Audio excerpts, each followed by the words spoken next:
and welcome to the second installment in our guide to Hurtworld. I'm Will from Steadfast Gaming, and today we'll be going over the second tier of metal, Mondinium, the Tundra biome, and our first gun, the bolt-action rifle.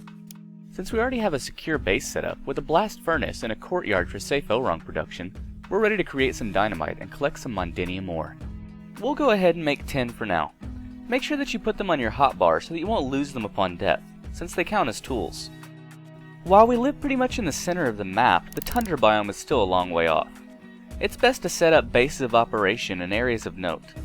To create a secure 1x1, we'll need 260 planks, 20 concrete for a foundation, an ownership stake to claim it, and a storage locker to hold any goods that we might find.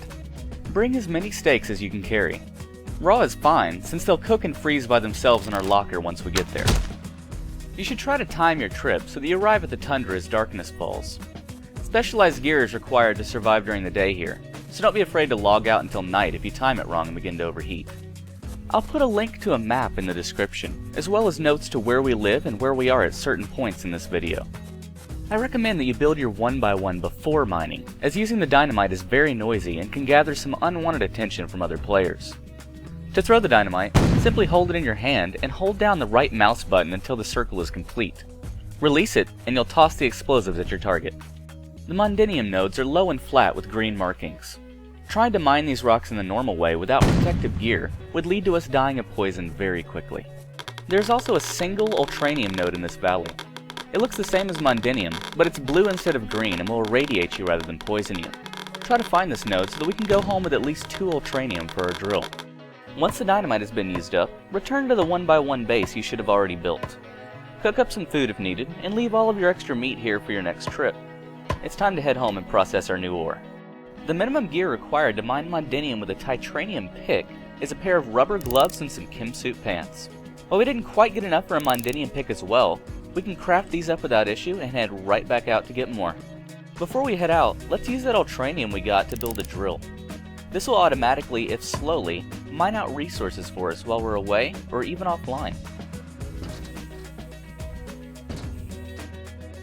Once we arrive back at the valley in the Tundra, we go right to work mining up the Mondinium. Thanks to our gloves and pants, we should have just enough time to mine out the ore without taking any poison damage. Once we get a Mondinium pick, it'll never be an issue again.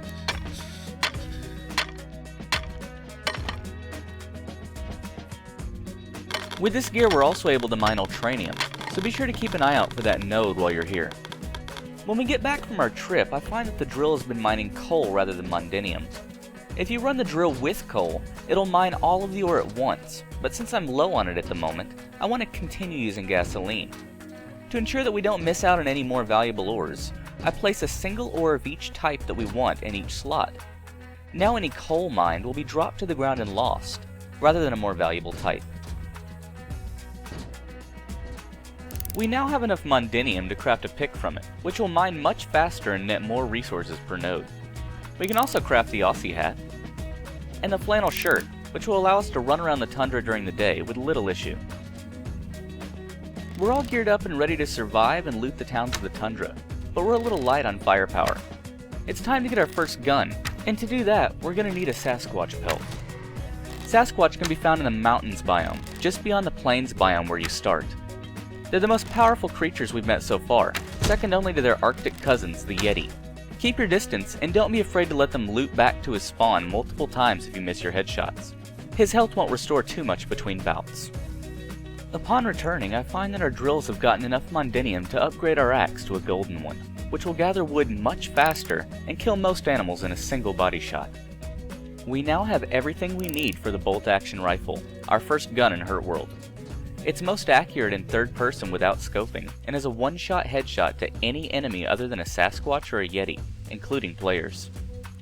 You can easily craft up some ammo using either titanium or Mondinium in addition to fat, with a single Mondinium bar yielding 20 bullets. The bolt action will replace your bow for almost any situation, and will make tasks like farming Sasquatch pelts much easier. But anytime that you fire your weapon, all animals in a large radius around you will attack. This can complicate PvP situations very quickly, so use your best judgment as to when to take the shot. Now you'll be able to defend yourself against other people much more effectively, and it's time to farm some car parts. They're found in the scrapyards around the map, and the Tundra has 2. This one is called the Crossroads and sports a warehouse in addition to a ton of cargo containers.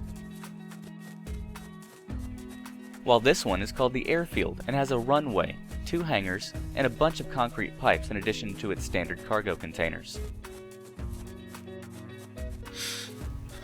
Look around carefully and bounce between the two, hoping for the best and defending yourself against other people doing the same. That brings us to the end of our Hurtworld Intermediate Guide. We covered the middle ground of the game today, and I hope that you found it helpful. The third and final part to the series will go over vehicles, the rest of the guns in the game, and the Arctic biome, home of the fearsome Yeti and the much sought after Ultranium ore. Until then, I'm Will from Steadfast Gaming, and I'll see you around the wasteland.